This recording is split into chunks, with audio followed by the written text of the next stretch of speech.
We're kind of coming out the back of a week where it's been unseasonably hot in the UK, so I'm kind of not built for that, and struggling. It's been a weird weather situation everywhere, so.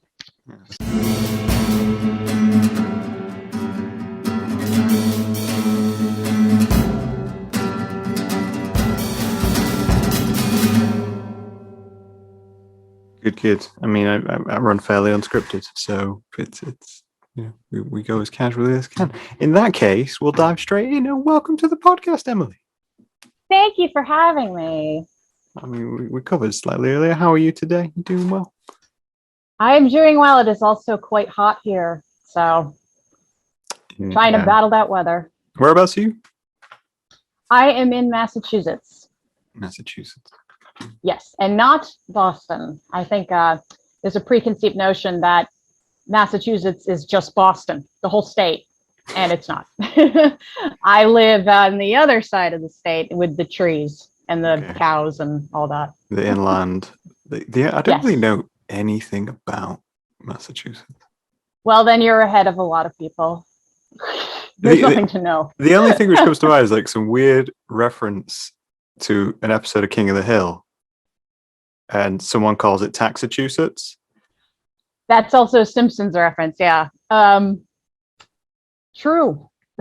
We have very high taxes here. That's quite interesting.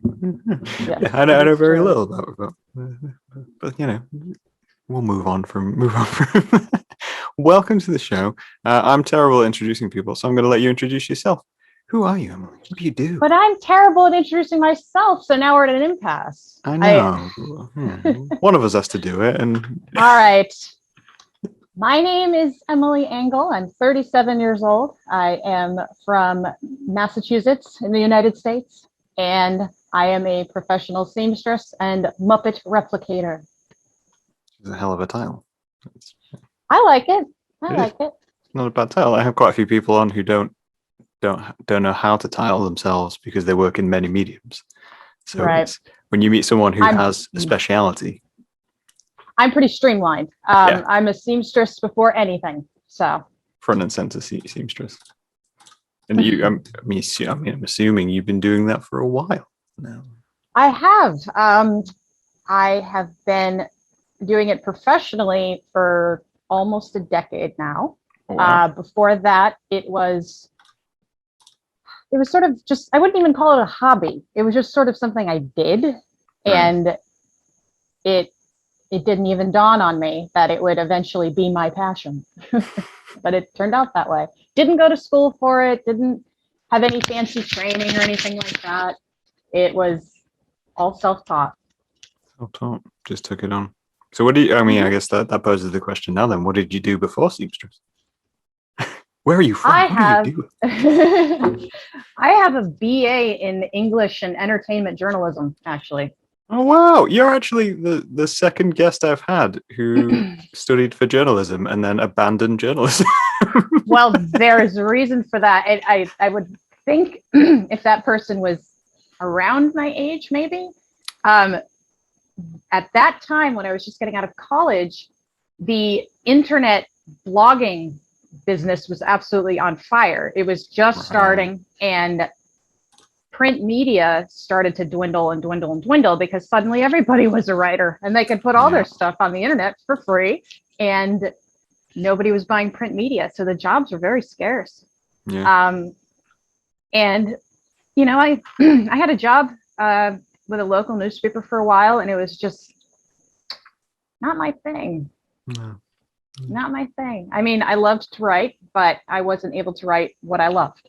So, yeah, which is usually why most people abandon a career in one way or another. I mean, that's certainly why I abandoned what I started off when I studied doing. I started off, my original plan was to go into film and study and make movies and do all that kind of stuff. And then, when the realization of being a showrunner kicked in and the lack of opportunities, I just went, no, I want to make things. That's not an easy business to break into, though. I mean, you have to you have to be in certain places and have all the connections in the world. I mean, you have to give up everything in order to go that route and be willing to be very poor and always struggling until maybe you get that shot. Ironically, I'm very poor now, and yet I still abandoned it. Well, I mean, I wasn't even I didn't even want to be in the movies when I had to do that. I had to be very, very poor for a long time in order to do what I want to do and make a living from it. Yep. So, but you have to, you got to make that sacrifice. I feel I'm one of those people though. I feel like when you've been through that situation and you've struggled, in a way, it just makes you more determined to do what you want to do. You're kind of like, I've struggled for a while. Why would I then go sit in an office for 24 hours a day? Exactly. Just gonna go and do it all.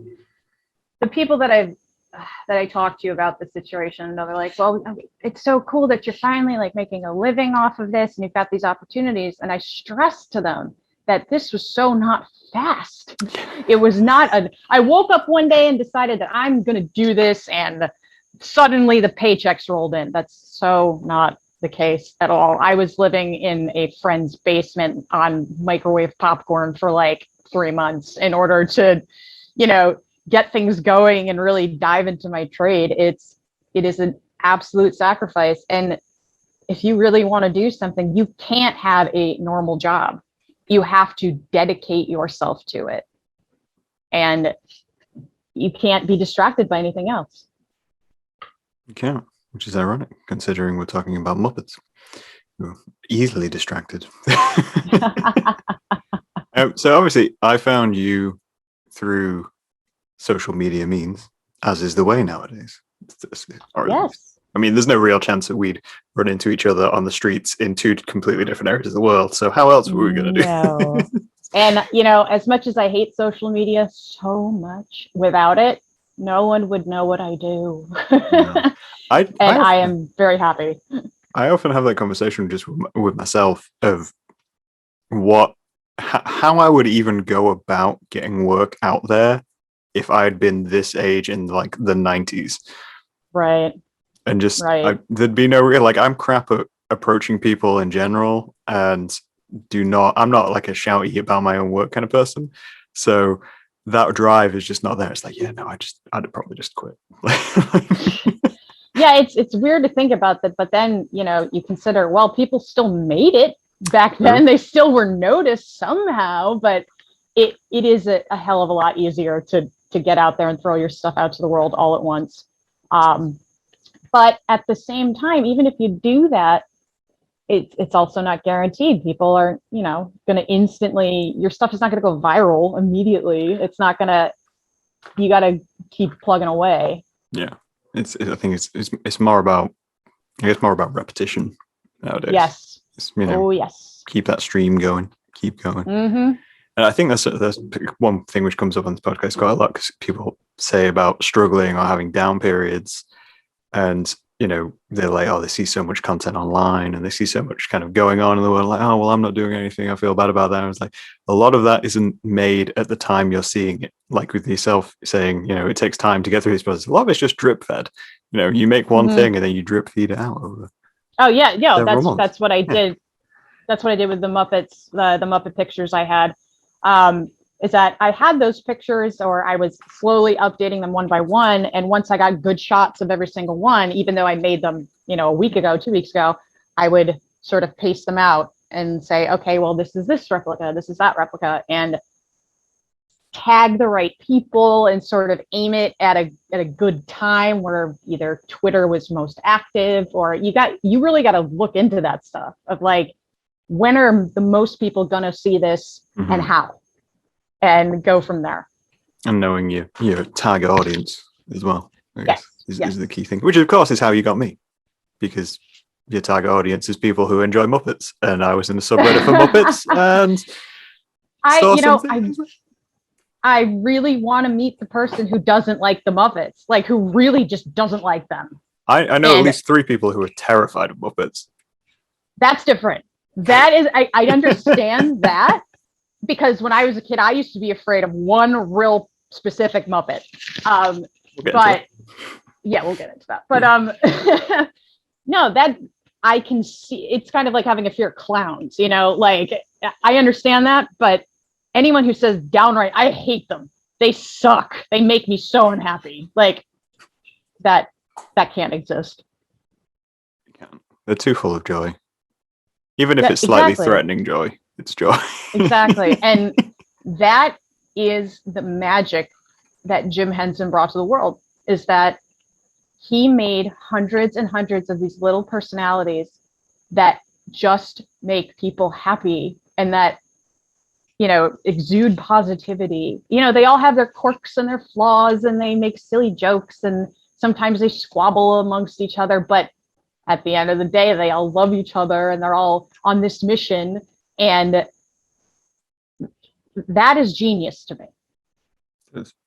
And I think it's something, I mean, it seems very, like, I don't know, obvious to say, but I don't think there's anything which has attempted that level of wholesome within media since the Muppets. Nothing's kind of come along. Everything has a little bit of an edge. Right. And yeah, and now today a lot of things have a lot of edge. I mean, I can't off the top of my head think of anything that's just purely positive like that has come to fruition in the last 15 years. I mean, again, yes, like you said, there's like pieces of positivity, but not altogether. Yeah. The closest I can think is maybe a few animated shows. Like there's a few animated shows which have come out which have been, but then they never last long. That's it. They're like, I mean, I'm a big fan of there's a show called Cupcake and Dino, and there's no edge to it at all. It's just funny and it's well written, but it's only been like 2 seasons, and you kind of there in the back of your head like, this will get cancelled. Like someone's not going to see the beauty in what this is. I think the other problem today, not to get too deep into the subject, but even if you come out with a super positive, diverse, foot forward kind of thing, someone's going to bitch about something, or somebody's going to be offended by something somehow. You cannot avoid offending somebody today, no matter what it is. The Muppets? That just happened. Literally, I'm talking yesterday. Oh, really? Yes, unfortunately, and I'm very put off by that. I don't know if you are familiar with the Muppet History Twitter account or the Muppet History Instagram account. It's run by 2 people, a couple, right, and they are just the sweetest people ever, and huge following, hundreds of thousands of followers, and every day they post really positive, fun things about the Muppets and about the history. And it was yesterday that they had posted that the new Muppet Baby series that's currently out right now, I think it's on Disney Plus, that there is an episode or there's some sort of situation where Gonzo wants to dress like a princess, wants to wear a princess dress. And everyone, people with intellect and souls look at that and say, that's great. That's such that's wonderful that, he can wear a dress and, he wants to be a princess. And I mean, the Muppet Babies for me can do anything and it's adorable. And I don't care what it is. I mean, they can rob a liquor store and I'd think it'd be adorable. But at the same time, as soon as he posted this and said, look how positive this is, look how, he got bombarded with negative, nasty, ignorant, stupid, backwoods hick comments that I just don't get it. And the fact that these people are so triggered by something like the Muppets, Muppet Babies. Yeah. They're so upset. Not even full Muppets. Yeah. Right. And there's something like the Muppet Babies are wearing, a male Muppet Baby is wearing it or wants to wear a dress, upsets them that much. Yeah. Like, what universe do you live in? It's Like, it's come on. it's such a strange thing to have to kind of like comprehend in our day and age of just like there is this thing. And I think that's that in a way kind of a bit of insight into how the Muppets kind of came and managed to take such a foothold, is that it got to people gradually. Like it was Right. a thing of just like came out. I mean, I'm in the UK, so it took time to kind of get to us. You And guys had the Fraggles though, right? we Fraggles had are the big in the Fraggles. UK. Yeah. Yes. Fraggles were like a thing. My parents talk a lot about the Fraggles. And we had like little bits kind of seeping in, and like Sesame Street like Hmm. made its way over here. And then all of a sudden it was like, oh, here's the Muppets. Whereas now it's like information, when you put it out there, you're not dumping it into a viewership of 100 people, hoping, 50 of them like it. You're dumping it into millions of people. And Right. the people who respond to that are people who are already upset, already angry, already got an axe to grind. So they're just going to respond anyway. So you Right. end up with like nothing but negative, because there's never going to be 1,000 people who are going to sit there and like, yeah, this is really good, because they see it and they move on. Whereas someone who's pissed off, regardless Right. of theory, will go, oh no, I'm gonna describe about this for hours because fuck it, I ain't gonna life. Yeah, yeah, I it's a just I was so just left such a bad taste. Like, yeah. come on, the Muppet Babies, and you're gonna flex on Twitter about your disgust over it. Give me a break, please. Go get a life, get a job, get out. Don't be Exactly. here. I mean, in that case, anyway, it's Gonzo, and he's just a whatever. So Exactly. That's the other thing. He's not. he's a I don't know if whatever. he's He's married to a gender. chicken, for Christ's sake. Yeah, Oh, let's get down to the nitty gritty yeah. here and talk about that. You're offended by Gonzo in a dress. The man is married to a chicken. He's an alien who's married He's to an a alien, chicken. right? So yeah, Yeah. okay, Yeah. Yeah. sure. I think yeah, that's it's kind of one of those things of, and I think it is for like people like us who have such an invested interest in such a product as it is, because it becomes more than a product. It becomes something which you participate with, whether you want to or not. In your day to day, something will trigger you and be like, oh, I remember that's in the Muppets. So when people kind of come attack it, it's like, oh no, actually this cuts slightly deeper than, someone drive by Yeah, insulting me. yeah. Which brings us onto a nice point of, how did you get into the Muppets? It's funny, people assume either my house is like full of them right Mm-hmm. now, like I've just got this Muppet museum going on, or that I was like a super fan, or I knew everything about them, and that's actually not true. I mean, like everybody else, I grew up on the street, grew up on Sesame Street. Everybody did, and me, I had the I had prime Sesame Street in the mid to late '80s when it was just that was You had first that run was the Sesame Street. I want a second run ish. And kind of, yeah.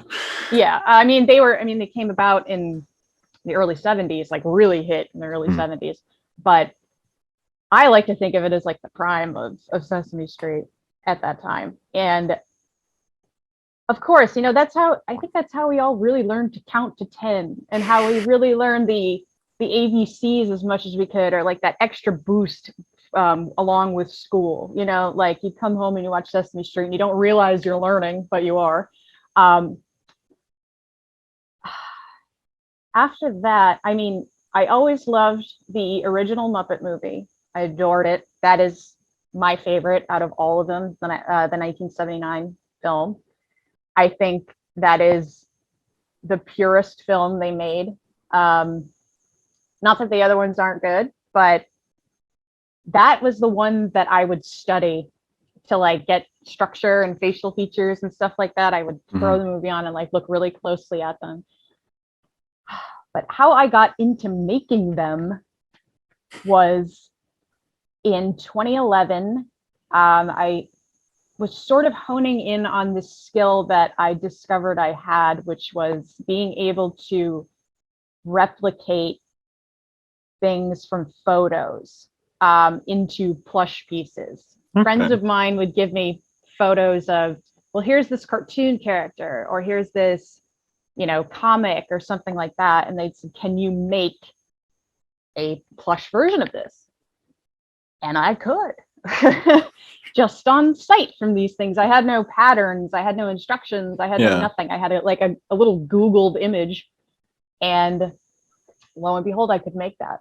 And so a friend of mine challenged me to make Dr. Teeth from the Electric Mayhem in 2011, said, can you make this Muppet? Because I love him. He's like my Muppet muse. And I knew who Dr. Teeth was, and obviously I knew that'd be the Electric Mayhem and all that. And I was like, yeah, sure, I'll bang it out for you and see what happens. And the first Dr. Teeth I made, he actually still has it.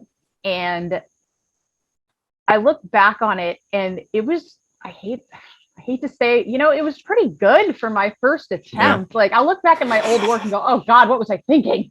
But that one held up. And so once I realized I could make a Muppet, it's like, I wonder how many else I can make here. Yeah.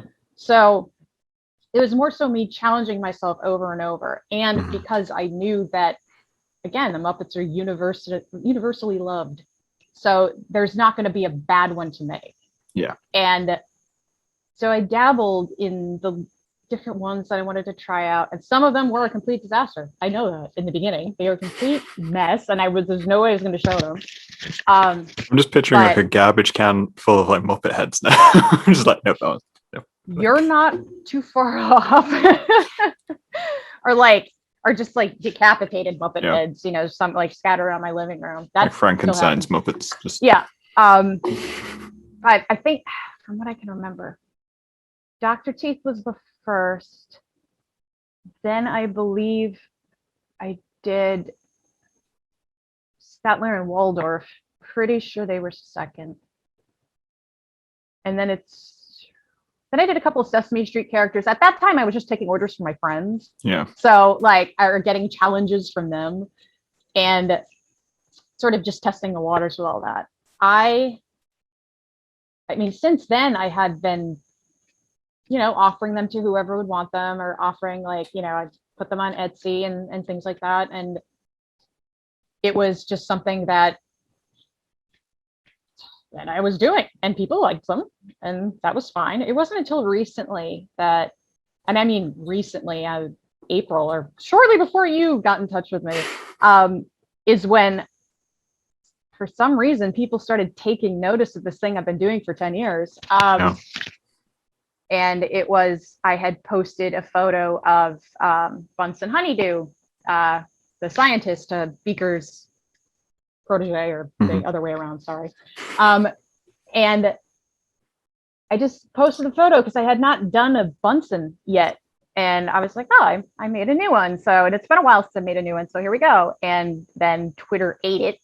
Yep. And then it sort of blew up into this big thing of like, oh, what are you going to make next? Or who are you going to make next? And I ended up making a series of absolutely new ones that I didn't even think I would be making. Yeah. I made Sam the Eagle after that, which was a big deal. Because any Sam the Eagle plushies I've seen, or even the little figurines that the actual company produces, aren't great. So I think that's what struck me when I kind of saw your work. Like, I saw it the first time and I was like, this is so close to like the original, obviously size wise, because they're not Muppet scale. I just kind of saw it. They might be. Oh, they might be. How big? Wait, how big are they? Okay, yeah. I mean, like body size, like. All right. I mean, obviously, Sweetums is never going to be. I mean, he's pretty big. I mean, no, Sweetums is like 7 feet tall. Yeah, yeah. I mean, not that I wouldn't love a full-size Sweetums in my living room. I would love that, but no. But like, he's almost 2 feet. Yeah. This is the standard for me for making them. Yeah, I think that was the thing. It was like, I saw them and it's just like, yeah, these look like, if you to make stop motion of them, it's like, yeah, this would just be like you're watching a Muppet film. Whereas when you see merchandise and you see products from, like, not even just like the Henson production, but just from anything, it's never quite right. It's never. And quite.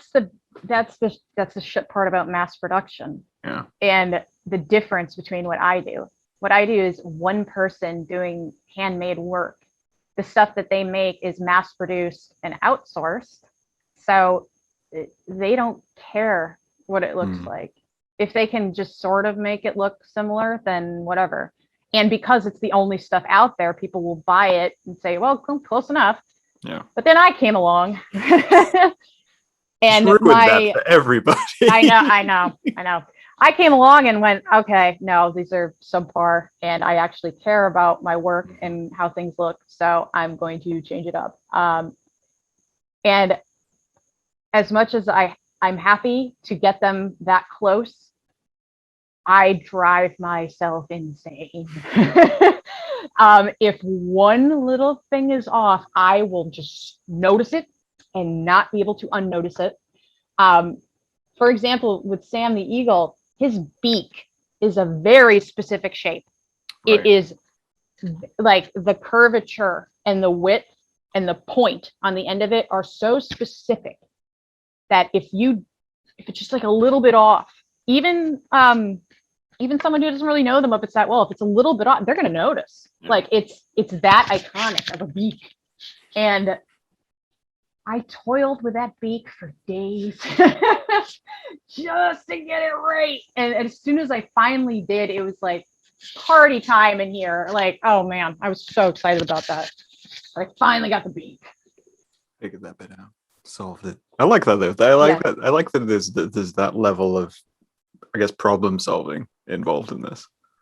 Yes. Also, obsessive compulsive disorder and perfectionism and just I have to get it right. And also, in a way, because I admired Jim Henson's legacy so much, I almost feel like it would be an insult to not do absolutely everything I can to get the characters right.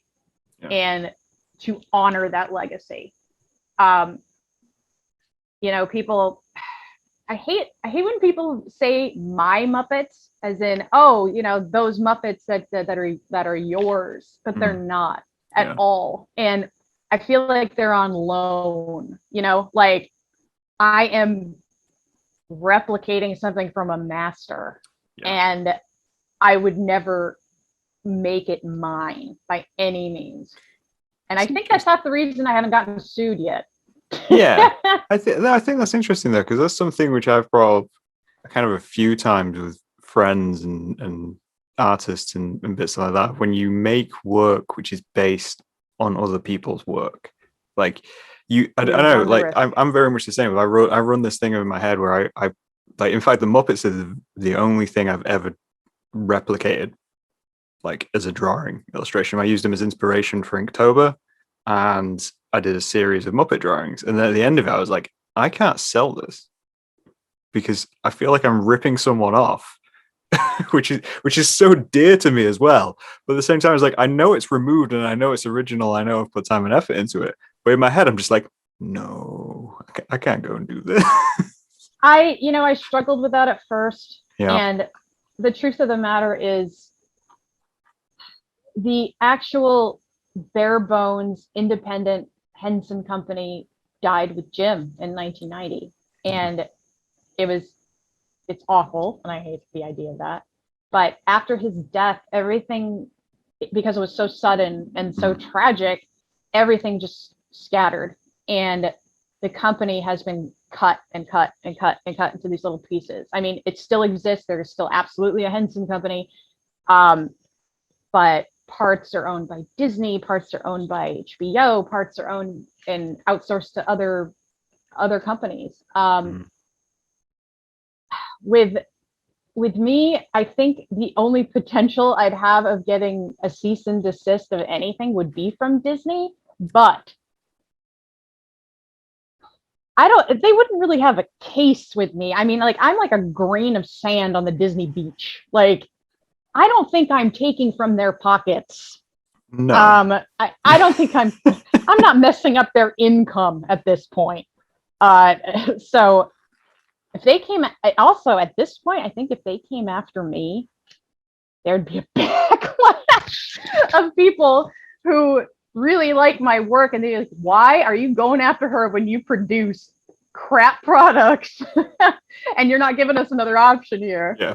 It's like, she's making the stuff we want because you're not making and making them look good. Yeah. And I'm making their product look good and putting my all into it. I'm not peddling garbage in their name, and I never would. Yeah. I think that's the other reason why, is that I'm not defaming them. Yeah. I'm making their characters look good. And you're not just trying to imitate their stuff. You know, you're not going to the store and being like, oh, I got the Disney model, I can just remake that. Exactly. Also, with that, I do not make the main characters, and I will not make them. Oh. I will not make Kermit, Fozzie, Gonzo, Rolf, or Piggy. And the babies. The big reason is because Disney does mass produce them. Yeah. And because you can jump on Amazon and find a Kermit doll for $20. And it's pretty close. Like the main characters are the ones that have been produced so many times, is that they're pretty close. Yeah. So I'm not gonna mess with that. I like the secondary characters. I like the background ones. I like the ones that people have connections with that aren't the main set.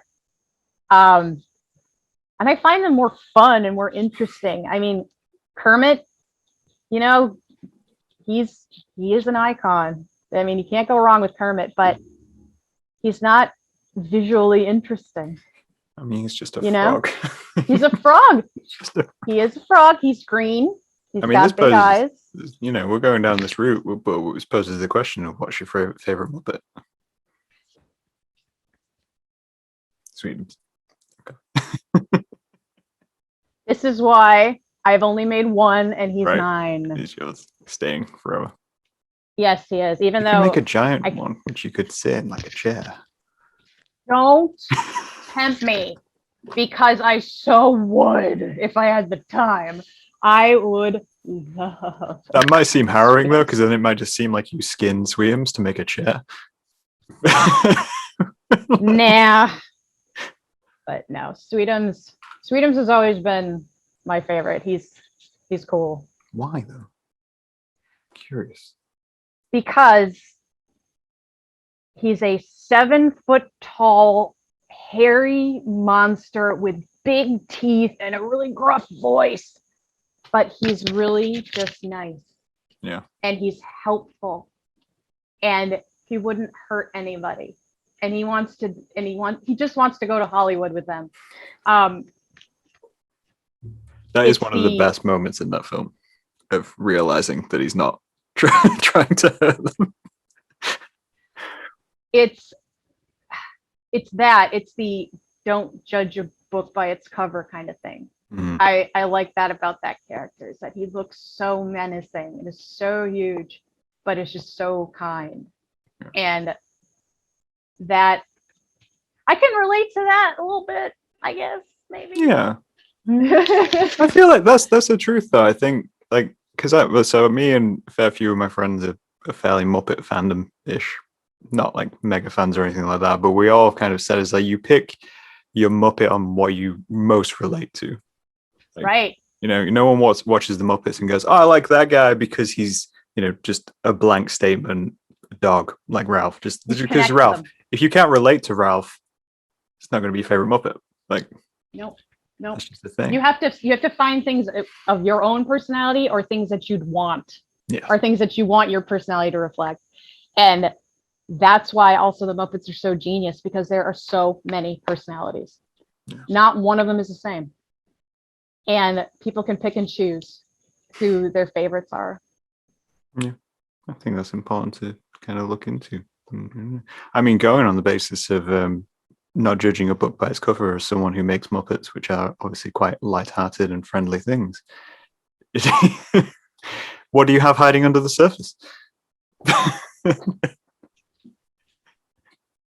As someone who's, you know, seemingly quite dark from the outside. And you know, like, yeah, I mean, that's the other funny thing is that I don't want to use the word young because I don't feel young, but people think of a seamstress as somebody who's like 65 and, Yeah. the gray curly hair and, does it like bad eyesight, that kind of thing. I mean, people don't believe that's what I do when they first meet me. Like, you sew professionally for a living and you make Muppets like you. And yeah, that's me. Yeah. I love my work so much that I think any kind of outer whatever with the tattoos and the pink hair and the big ears and all that overrides. Yeah. And I think people see that of how much I love my work and it goes into that. But now that you're bringing it up, it's funny because the other obsession in my life is true crime. And I feel like I could have a PhD on the subject of Ted Bundy. When I am making Muppets, typically there's some really horrible true crime show going on in the background just for noise. I could be making this really lovely outfit for Animal or for Janice, and I'm hearing something about like, and then they found his head in the dumpster, and we couldn't identify it, and like that's going on in the background while I'm making these lovely, lovely little creatures. I think this is all I can picture in my head is just like a picture of your bookcase, which is just like, oh, Henson's Guide to Animals, Helter Skelter, and it's like I'm going In my bedroom right now, right underneath the night table. There's the Ted Bundy biography. So I think that it's strange though because I think this is almost a trait of people who look to the Muppets. Like I have yet to make that correlation. If that's true, that's awesome. it's just this strange thing which I kind of noticed, and it's like so you get people who are into I don't know like another franchise. I don't know why off the top of my head, but I'm going to say Hello Kitty, right? So you get like Hello Kitty and people who are into it, who are like read about it and know everything about it. Is like they have a personality type which is quite positive, and they like that Hello Kitty is very positive and everything like that. But because the Muppets have this level of adult topic and adult humor thrown into a reality which is not adult in any way, shape, or form. It means when you meet fans, you're like, oh, so you're into the Muppets. It's like, yeah, but also, dead people. I like the funny thing is it's so not the gore, it's not the blood and the guts and anything that I'm interested in. It is the psychology of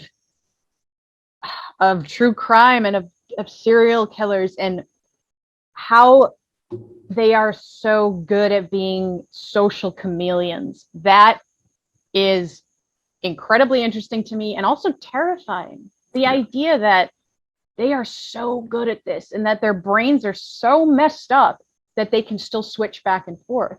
And it seems like with each serial killer thing I watch, there is such a correlation between all of them. There is such a line that they all follow no matter what. And it took so long for that line to be discovered and broken down and say, okay, these are warning signs. This is what might happen. This is what you need to look for.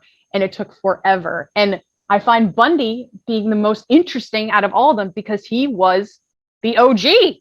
He was the normal, intelligent, good-looking, charismatic person that nobody suspected and was not on anyone's radar. And he got away with murdering 40 women without anyone blinking an eye at him because he came off as normal and it was so easy for him. Because he was intentionally ignored as a person. You can hide. Yeah. And that I just find fascinating. The mental aspect of it. And the other thing is you could not pay me to watch a horror movie. I hate the horror genre. I could not sit through a slasher film without covering my face and my ears. I could not do it. Could not watch it. Ugh. You won't do gore, You won't do slasher flicks.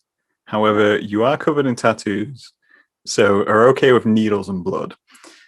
Of course, you're okay with needles because you're a seamstress. But at the same time, appreciate the psychology of serial killers. Yes, You but don't see a correlation with Muppets, which is people putting on characters inside inanimate objects, which is what serial killers tend to do. look at you. Look at you making that connection. I never thought of that. I'm serious. I have never thought of that. That's good. That's very good. Sure, we'll go with that. Yeah. Anything to make me look a little more normal. Well, I'm okay with that. yeah. I mean, we're all. But the thing, yeah, we're all up. well, not only that is that I know so many women who love true crime. It is a woman's genre, and I'm not kidding about that. It is just, mothers of small children who can't wait till their kids go to bed so they can watch the next true crime thing on Netflix. Like, there's something about it that draws women. I don't know what it is or the fascination behind it. But every kind of personality type. It's not just the dark people who are into it. It's the light people who can sit and watch something about Jeffrey Dahmer and be fine about it. It tends to be more the light people who are interested in it. Like, it tends to be more the light people who are into it. Like the people who you kind of look at and you go, yeah, there's nothing particularly dark about you, and then they go home and they watch a lot of true crime and a lot of horror. I remember reading something about it, and they compared it essentially to pornography, because they said that it was like, well, no, it's pornography for women because it represents these extremely dark, scary situations, but they're in complete comfort of your own home. Right. And you're completely safe, and there's no answer around, but also you feel like you're getting a lot of information from these documentaries on how to protect yourself. That is huge. And that is something I've thought of as well, is that I feel like after all I've watched is that I don't think anybody's ever prepared for these things to happen, but if they did, I have a better understanding of what I should do or how I should behave in those certain situations if I ever was attacked or if I ever was threatened in a certain way, of the steps that I should take in order to avoid this outcome. Yeah. And I think that kind of education comes from that. You watch, all you're seeing are the absolute worst case scenarios of they didn't do this, so this happened. So, okay, mental note, don't do that. It sort of builds up. And even in my mind, half the time, I'm like, if I was getting attacked or murdered, you got to make sure to get their DNA under your fingernails as much as you can, because they're going to go right after that. They're going to find out who it is through the fingernail DNA. That's like ingrained now, like that kind of thing. It's like, make sure to leave your fingerprints everywhere if you're abducted, or leave the clues. And I'll watch the old crime shows. Like when I was young, Unsolved Mysteries was a big thing. And of course, as a kid, I was terrified of the theme music. But now it's my ringtone on my phone. But I'll watch those old episodes from the late 80s. Yeah. And it's funny because I look at those mysteries and those unsolved things. I'm like, if anyone had a cell phone, then this wouldn't have happened. If there was any kind of advanced technology, none of this wouldn't happen. There'd be no series. Cell phone would have taken care of this whole problem. The fact that everybody's filming everybody now would have taken care of that whole problem. Crime was, I want to say, easier to get away with then. Like, easily, definitely, yeah. It's really hard to do these things now and not get caught. You sound so disappointed by that. It's so hard to get away with crime nowadays, guys. No, but like, there's something more eerie about watching an episode of Unsolved Mysteries from 1988, where it's sort of grainy video footage, and then it wasn't solved, and these people literally had no way to contact somebody else if they needed to, that there was no internet, there was no nothing. And there's something intrinsically scary about that now. While at the same time, it's also scary being in constant contact with everybody all the time. It's a whole set of new problems which we've presented ourselves with. I always find it interesting, just kind of to draw a brief correlation, is that obviously prime time for serial killers was prime time for Muppets.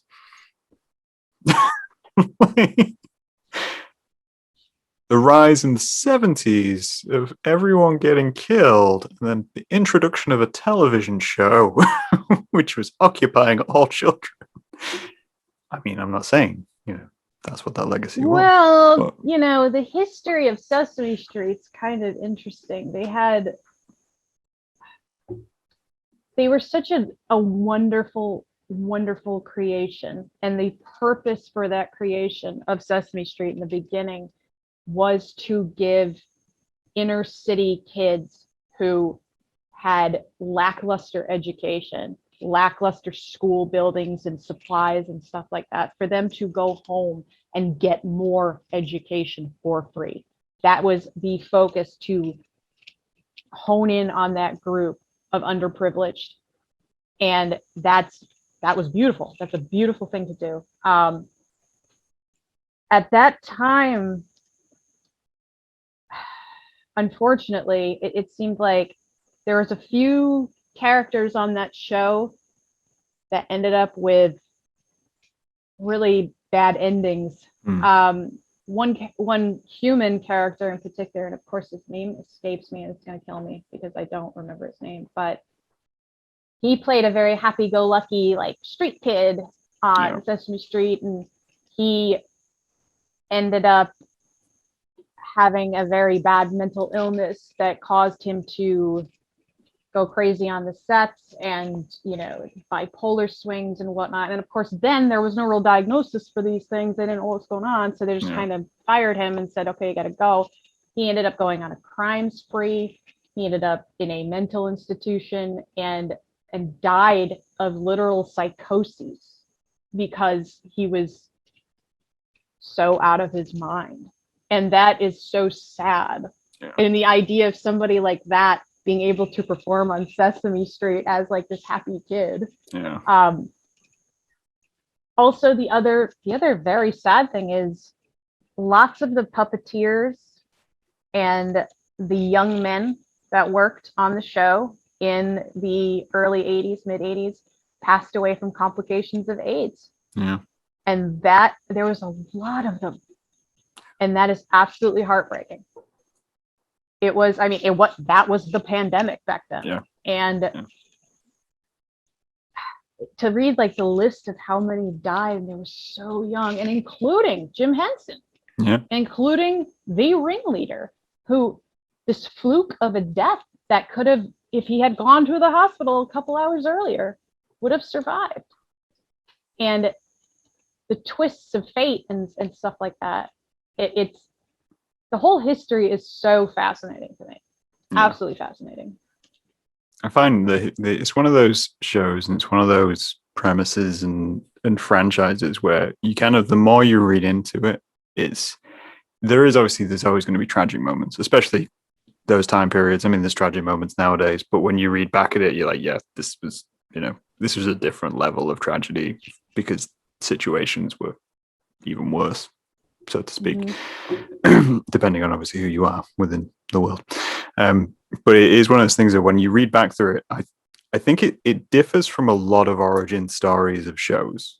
Like we were saying earlier, we were saying right now you're not going to go viral with every post. Someone might pick you up if you get lucky at some point, and that's what like singers really aim for and that kind of thing. Whereas with the likes of the Henson Company and the origins of making things which were like this, it was a real gradual build, which was driven by Jim Henson, which is such an inspiring story in a way, like because it wasn't an instant success, because it wasn't not even remotely an instant success. I mean, he was doing little bitty commercials in the mid 60s before anything like that happened, and he was an unknown, and he was 30 years old. I mean, he had been working all the way up and nobody knew who he was until slowly but surely. I mean, today he probably would have gotten famous a little faster, but Yeah. then like he was a full grown adult by the time he reached full success. I mean, in his 40s. That's a hard sell as well, being a full grown adult and going into a media company with puppets. Yep. Like even they nowadays. Were magic. Yeah. They were magic and they were perfect. And like you said, that there's a hint of adult humor. There's a hint of snark, I guess you can say. If you watch the original Muppet Show from the 70s, like my mother watched it and she was in the early 70s, she was in her early 20s. And that was like the go-to show, for people her age, for older teens, early 20s. Like it had the cuteness, but it had a little bit of the edge and the snark and the guest star. And like that was very I want to say that was a Henson niche of the sort of ambiguous snark. Like, it's there, but it's not in your face extreme. Yeah. I think that's why it did so well in the UK as well. Like it's. Oh, are you guys into that stuff? I had no idea. Yeah, I know, right? It's just it's one of those strange things of not everything does translate into like internationally. And I know like my mum, for example, wasn't allowed to watch the Muppets as a kid because my grandparents were like, no, we're not watching it. It's like an American show and blah blah blah, and it's stupid and all this kind of stuff. And then later on, obviously, they succumbed to everything because of Christmas Carol, which obviously broke everyone's tear ducts. Oh, yeah. But yes. It was one of those things of like when it came over, it's like it's very dry for an American children's show. It's very dry, and we respond to that. So. See, I had an appreciation for that too because I really loved Wallace and Gromit, and that was something that my father showed to me when I was a kid. And there's a perfect amount of snark in there too, and a perfect amount of dry humor, but also so charming and so sweet. And I loved the claymation. So I had that coming up with it too. It's always been the background. It's interesting that you mentioned Wallace. Oh yeah. Oh god. Wallace and Gromit was my first childhood love, and followed by the Muppets. So. Right. I mean that was the big show. Yeah. And I must have been maybe 10 or 12 when I first saw Wallace and Gromit and fell in love with it. And then they did like those really not good movies, American movies, followed up like Chicken Run, and there's another one I believe. Yeah, I love Chicken Run. I hate Mel Gibson. Yeah, so. That's the problem with Chicken Run. It's like if you can ignore Mel Gibson in it, you still get the rest of it, and it's quite dry. But you look at that rooster and you're like, that's just Mel Gibson. Yeah, he get him out of there. But no, like pure Wallace and Gromit, you will never be able to duplicate that or make it American in any way. Thank God. That was a huge part. I very much appreciated that. Also, I mean, I loved Gumby growing up. Like he was also claymation. Yeah. So I had an appreciation for that already of that medium. So it's just something. It's something. I know your culture. My culture in England. It's more than football and tea, honestly. Oh, I know. It's a strange thing of like trying to define it when you kind of discuss it, but at the same time, it's just something about taking an inanimate object and cramming a personality into it, and then as human beings, we get so attached to it, more so than any live action show, like ever. And I don't know why. I know why. Do tell. Because they can't die. True. They can never leave you. No. They are there forever. That's also kind of terrifying. Boy, I think this is such a sad turn, but that's why. That's is that helpful, though. you can get attached to that, Yeah. and they'll never leave you. I think that's nice in the sense of, because one, that's terrifying, because the idea of a being which could live forever doesn't die, it doesn't stop, it doesn't eat. What do we do? Yeah. But at the same time, no, it's nice because it means you can replicate the feeling you got with anyone else you meet. You can take, a Muppet show and you can show it to a kid, and they will get the same experience you had because there's something slightly uncorruptible about it. That's right. Even with the tragedies which can happen and backseat stuff, you never see all that. You just focus on what's in front of you, which is a ball of felt. Putting it simply, yes. Yeah. So there's something in my head where every so often I'll be watching something like this or like a Muppet or a puppet show and think, their eyes don't move. Yeah, in my head, their eyes move. Like they're expressing way more. But they're expressing way more than what's actually occurring on screen. Right. And that's the genius of actual puppeteers. Yeah. Of the people that are controlling the movements. That is a brilliant skill. I know a few Henson puppeteers who have actually done the movies and done whatever commercials, things like that. Mm-hmm. And it is a craft.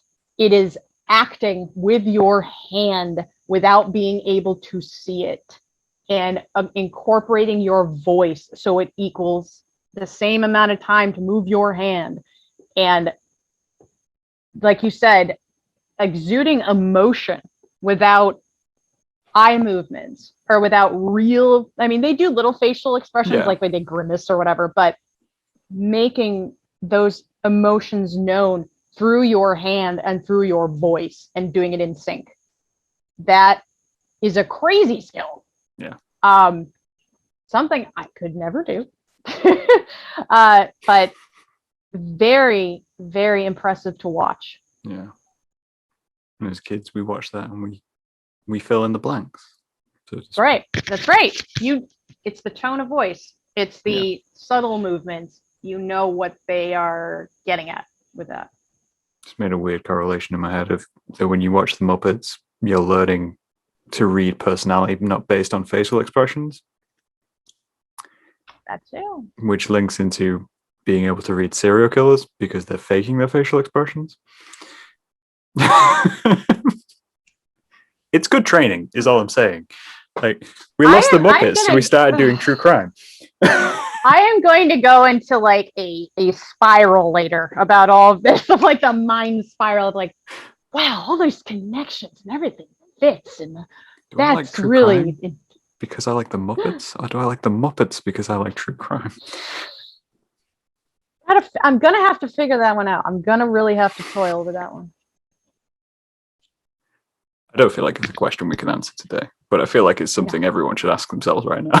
I think that's a great homework assignment. Yes. Yes. It's a good point to round us out on as well, as we come to the end of this show. It's been lovely to speak to you, Emily. My goodness, has it been that long? It has been almost an hour. Just on a tangent. Can I say one thing though? Go for it. I want to thank every single person who has liked my work, who has supported my work, who has said really lovely, uplifting things to me, have been so supportive and have given me amazing ideas for commission projects. I love hearing those ideas. I love being influenced by other people's fascination and love of the Muppets. And I am so appreciative of all the support. It keeps me going, and I love what I do. So thank you to everybody. And they are very important. And we obviously hope you continue doing all of these things in the future. I'm not going to stop. These babies are on a roll. As such, you should tell the people where they can find you. Well, I am all over Twitter like a bad rash. My handle is Axepersonified. I am also on Instagram at Axepersonified, if you can see there's a theme going on there. Mm-hmm. And my Etsy shop is Battle Axe Custom Sewn. Nice. That's where you can find my work.